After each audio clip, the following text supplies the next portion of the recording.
Italian sweet and sour pork chops, agrodolce. We're just going to slit this a little bit so that it doesn't curl up in the pan.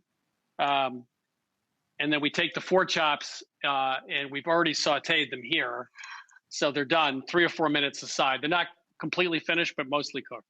So we'll keep that off to the side. Then we're going to take 3 shallots and saute them. And now we do the agrodolce. We have 2/3 of a cup of red vinegar, and 2 tablespoons of honey. And we're just going to cook that down for a few minutes. I'll turn the heat up a little on that. So this will reduce down from about 2/3 of a cup to half a cup or so. And we have that reduction here. And so when that's reduced, now we finish the sauce in a, Beautiful. well, I guess, dare I say French manner. We're going to actually put a little butter in it. Nothing wrong with that. That's And by right. the way, if this breaks or it looks a little separated, you can always add a little bit of water to the pan on heat, medium heat, and continue whisking, and that'll bring it back together.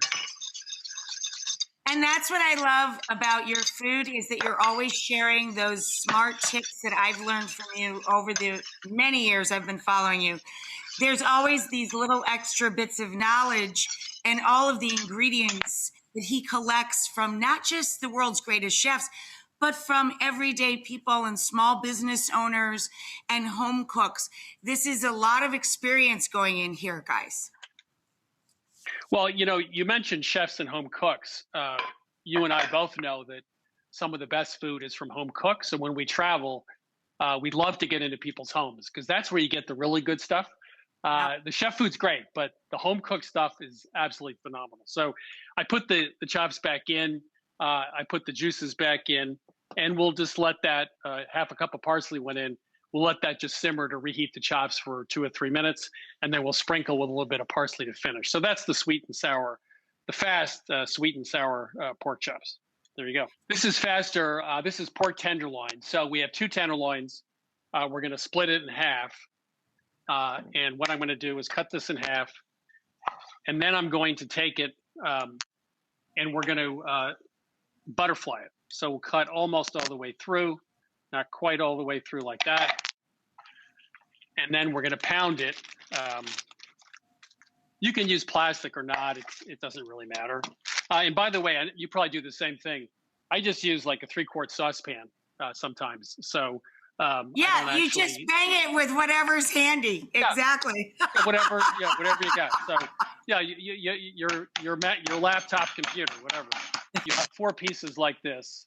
And then we're going to make the sauce. So the sauce is EVOO, 3 tablespoons of olive oil, and then smoked paprika. This is the world's best ingredient. I love it. It does so much. So little does so much. So we do that here. The smoked paprika, as I said, one of my favorite ingredients, a little oregano and a little bit of sugar. And then we have them cooked now, and we're going to brush one side. And this is maybe one of the easiest recipes in the world because you're just cooking the pork tenderloin that's been butterflied, brush it on one side, finish cooking on the other side. We'll brush that when we come back. And that's about it. And then it's so simple to do.